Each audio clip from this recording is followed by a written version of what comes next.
Hello hello दोस्तों, आपका स्वागत है मेरे यूट्यूब चैनल में।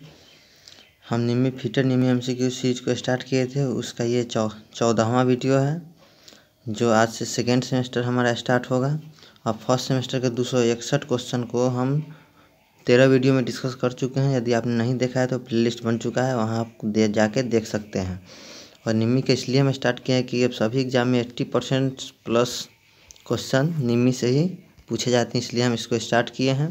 13 वीडियो डल चुका है, अभी तक फर्स्ट सेमेस्टर कंप्लीट हो चुका है।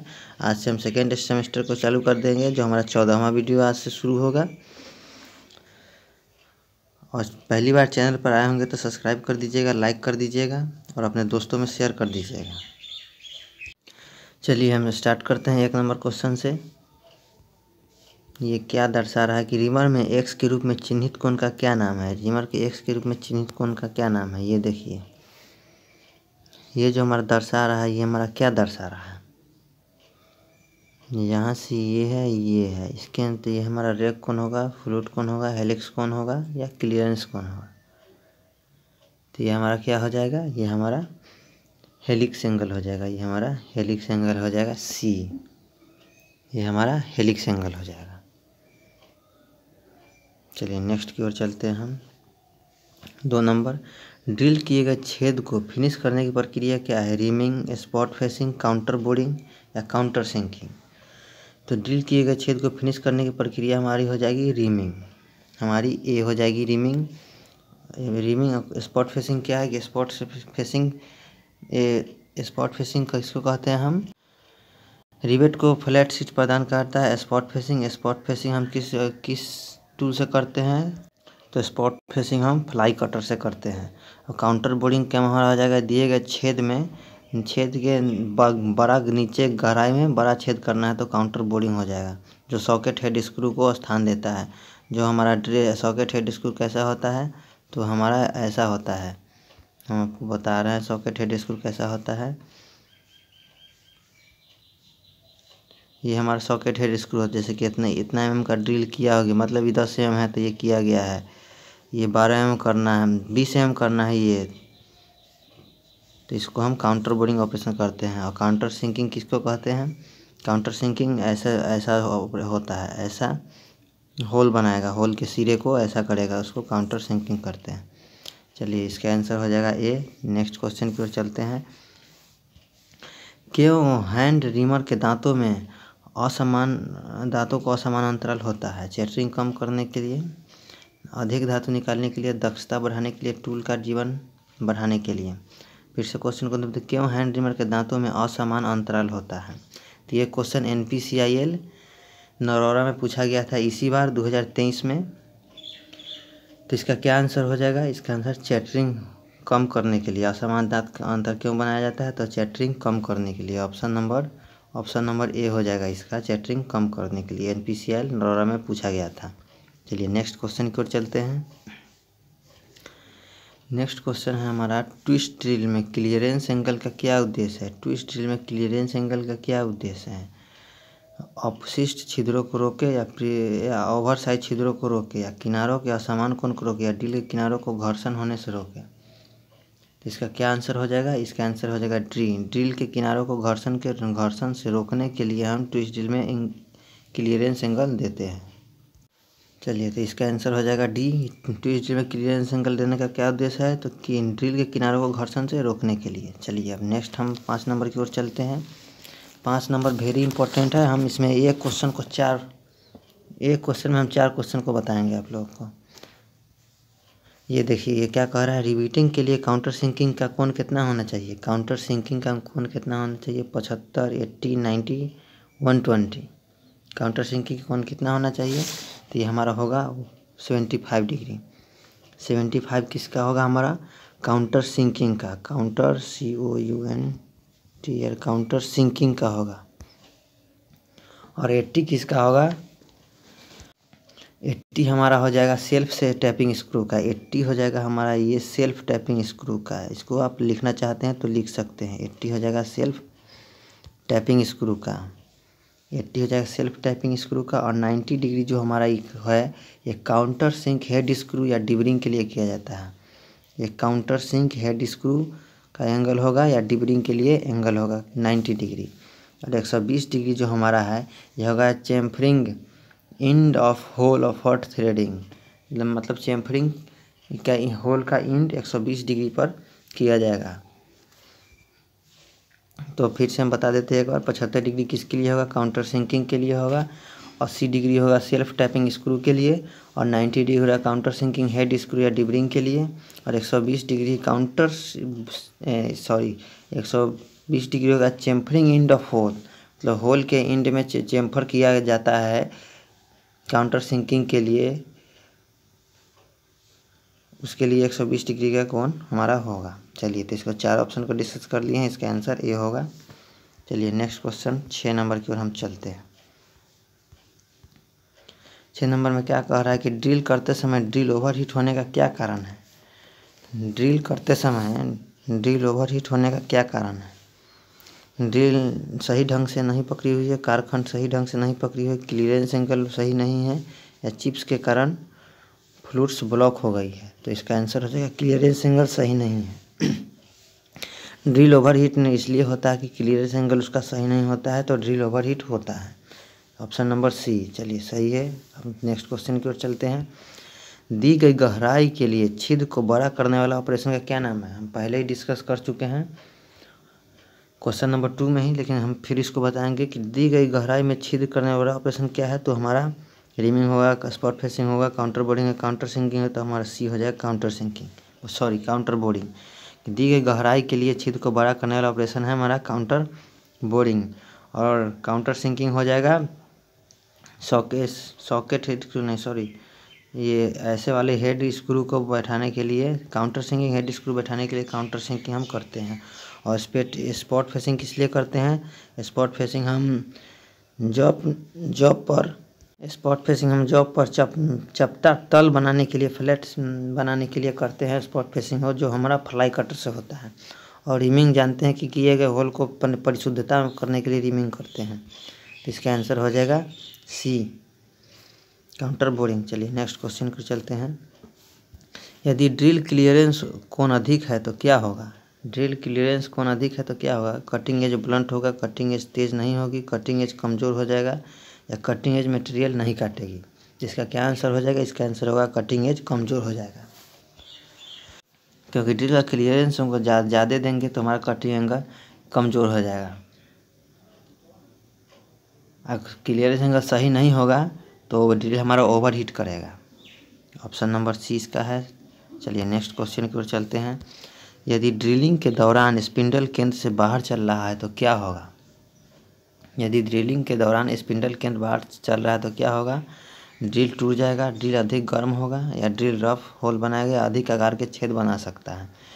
तो इसका क्या होगा, अधिक आकार के छेद, ओवर साइज होल बनाएगा। मतलब होल 10 mm का है तो ये ज़्यादा बना सकता है। यदि ड्रिल सेंटर में, स्पिंडल के सेंटर में नहीं रहेगा तो ड्रिल इधर उधर करेगा, और हमारा 10 mm, मान लीजिए कि 10 mm का ड्रिल करना है तो हमारा हो सकता है तो 12 भी कर दे, तो हमारा ये परिशुद्ध होल नहीं बना पाएगा। इसलिए हम केंद्र में नहीं चल रहा है तो अधिक आकार के छेद बना सकता है। चलिए इसका ऑप्शन नंबर डी हो जाएगा। अब हम 10 नंबर क्वेश्चन की ओर चलते हैं। 10 नंबर भी वेरी इंपॉर्टेंट। ये देखिए, थ्रेड एक्स के रूप में चिन्हित तत्व का क्या नाम है। जो एक्स से ये दर्शा रहा है ये मटेरियल, सॉरी 10 से ये जो दर्शा रहा है ये क्या दर्शा रहा है। तो हम इसके सभी पार्ट्स को हम चर्चा करेंगे आपको हम। तो ये देखिए, ये जो हमारा होता है, जो नीचे वाला भाग है उसको हम रूट बोलते हैं। ये जो होता है, सॉरी, और इसको हम जूम करते हैं तब हम आपको क्लियर बताएंगे। ये जो भाग होता है इसका, इसको हम रूट बोलते हैं। ये हम इसको रूट बोलते हैं, और इसको हम क्रेस्ट बोलते हैं। और रूट और क्रेस्ट को मिलाने वाली जो रेखा है इसको हम फ्लैंक बोलते हैं। हम फिर से बताते हैं आपको। ये जो भाग है इसको हम रूट बोलते हैं, ये भाग इसको क्रेस्ट बोलते हैं, और ये तिरछा में जो भाग है, जो यहाँ पर भी हम बता सकते हैं, ये हमारा फ्लैंक है। और ये एक दांत है, ये 2 दांत है। ये एक दांत और 2 दांत के बीच की दूरी को हम पिच बोलते हैं। और ये हमारा थ्रेड एंगल हो जाएगा, और ये हमारा क्या हो जाता है, ये हमारा माइनर व्यास होता है, ये हमारा मेजर व्यास होता है और ये हमारा पिच डायमीटर होता है।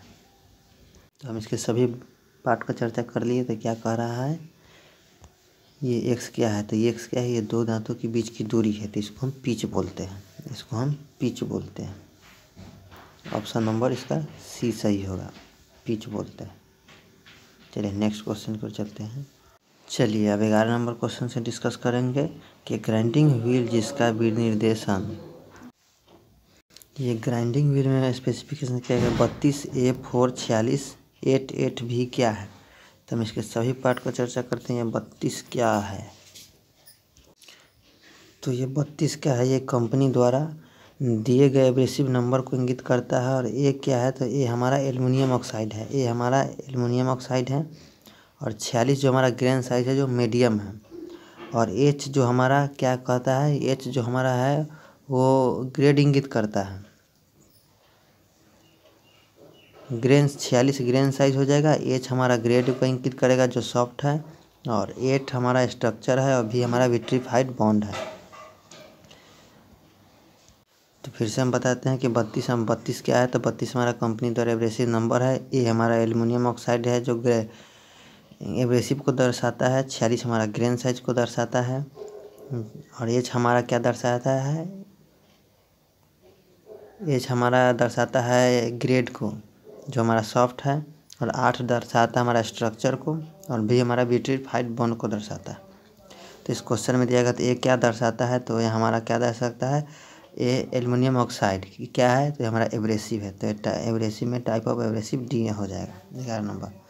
12 की ओर चलते हैं कि कंसेंट्रिक चलने के लिए नए ग्राइंडिंग व्हील को लगाने के बाद क्या करना चाहिए। कंसेंट्रिक चलने के लिए नए ग्राइंडिंग व्हील को लगाने के बाद क्या करना चाहिए, कटरिंग करना चाहिए, ग्लेजिंग करना चाहिए, लोडिंग करना चाहिए या ड्रेसिंग करना चाहिए। तो कंसेंट्रिक चलने के लिए ग्राइंडिंग व्हील को लगाने के बाद हम उसको ट्रूइंग करते हैं, सही कर दिए। जो ट्रूइंग जो होता है हमारा सही करता है। और ग्लेजिंग जो हमारा होता है जो काटते काटते चिकना हो जाता है वो होता है। लोडिंग होता है कि व्हील के दांत में फंस जाता है धातु के कण, उसको लोडिंग बोलते हैं। और वही धातु के कण को हटाने के लिए हम ड्रेसिंग करते हैं डायमंड ड्रेसर से या कोई ड्रेसर से। तो कंसेंट्रिक चलने के लिए हम ग्राइंडिंग व्हील में क्या करते हैं, तुम्हारा ट्रूइंग करते हैं। और सभी ऑप्शन को भी हम डिस्कस कर लिए हैं। चलिए नेक्स्ट क्वेश्चन की ओर चलेंगे। बहुत ही अच्छा क्वेश्चन है। ब्लास्ट फर्नेस में प्राप्त उत्पादन क्या है। ब्लास्ट फर्नेस में क्या उत्पादन किया जाता है, pig iron, cast iron, wrought iron, नर्म लोहा। तो ब्लास्ट फर्नेस में हम पिग आयरन का उत्पादन करते हैं। चलिए तो हम शुरू करते हैं कि ब्लास्ट फर्नेस में कौन आयरन पैदा होता है। ब्लास्ट फर्नेस में पिग आयरन बनता है। और कास्ट आयरन किसे बनता है, कास्ट आयरन कपोला फर्नेस में बनता है। और रॉट आयरन हमारा पुडलिंग फर्नेस में बनता है। 3 फर्नेस होता है, ये 3 में हम बता दिए कि ब्लास्ट फर्नेस में पिग आयरन, कपोला फर्नेस में कास्ट आयरन, और पुडलिंग फर्नेस में रॉट आयरन। और ये नरम लोहा ये सब टाइप लोहा में अब आ जाता है जो कास्ट आयरन को ही बनाया जाता है, रॉट आयरन में ये सब होता है। तो इसका आंसर क्या हो जाएगा, इसका आंसर हमारा ए हो जाएगा। नेक्स्ट क्वेश्चन पर चलते हैं कि मैग्नेट बॉल बेयरिंग और कटिंग टूल के निर्माण के लिए किस धातु का उपयोग किया जाता है। कोबाल्ट है, या ऑप्शन नंबर यहाँ इधर है कैडमियम, वेनेडियम, या मोलिब्डेनम। तो हमारा इसका क्या हो जाएगा आंसर कि मैग्नेट बॉल बेयरिंग में कटिंग टूल के निर्माण के लिए किस धातु का प्रयोग किया, तो हमारा कोबाल्ट हो जाएगा। ऑप्शन नंबर ए ही हो जाएगा हमारा कोबाल्ट। चलिए 15 नंबर की ओर हम चलते हैं। 15 नंबर में क्या है कि पाइराइट अयस्क में तांबा कितना होता है। कॉपर पाइराइट्स जो अयस्क है, पाइराइट्स जिससे हम तांबा कॉपर निकालते हैं उसमें कितना % कॉपर होता है, 0.15, 0.32, 0.5 या 0.45। तो ये हमारा होता है 0.32 हमारा आंसर होगा। चलिए नेक्स्ट क्वेश्चन की ओर चलते हैं कि कौन सी धातु कई प्रकार के अम्लों के लिए प्रतिरोधी होता है। कौन सी धातु कई प्रकार के अम्लों के प्रतिरोधी होता है। टीन है, निकेल है, लीड है, या क्रोमियम है। तो हमारा अम्लों के लिए सबसे प्रतिरोधी होता है हमारा लीड जो हमको शीशा बोलते हैं, लीड। और एक क्वेश्चन यहाँ से बनता है कि एसिड पाइपलाइन में किस पाइप का प्रयोग किया जाता है। तो हमारा ये लीड ही होता है, लीड का ही हम प्रयोग करते हैं।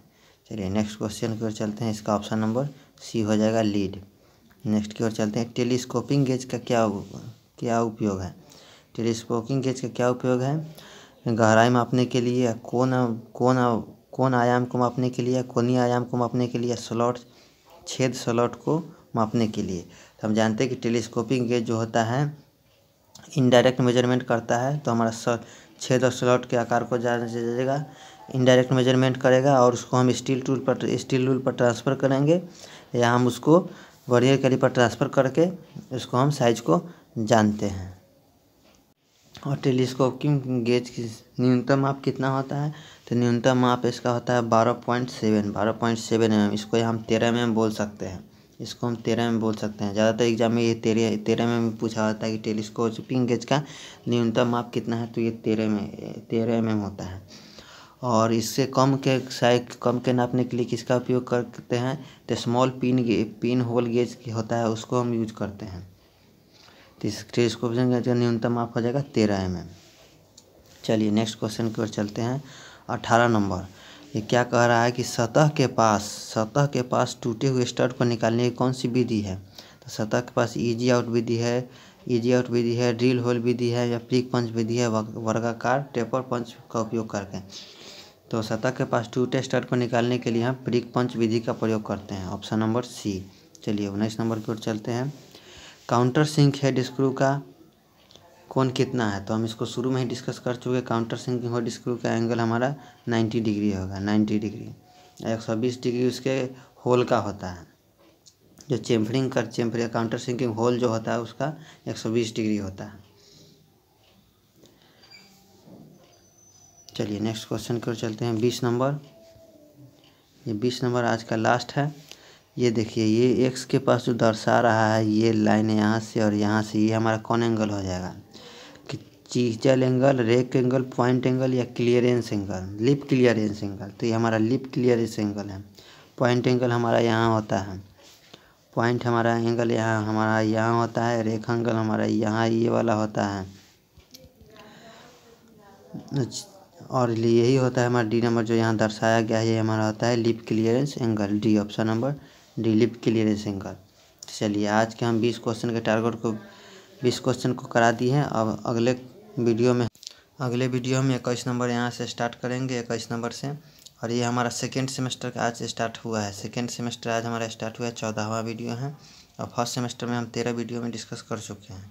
यदि आप नहीं देखे हैं तो फर्स्ट सेमेस्टर के वीडियो को, तो 13 वीडियो प्लेलिस्ट में डल चुका है, आप वहाँ से जाकर देख सकते हैं। और वीडियो अच्छा लगा हो तो चैनल को सब्सक्राइब कर दीजिएगा, लाइक कर दीजिएगा और इसमें दोस्तों में शेयर कर दीजिएगा। ये हमारा 21 नंबर से अगले हम क्लास में स्टार्ट करेंगे। आज हम 20 क्वेश्चन को हम डिस्कस कर चुके हैं।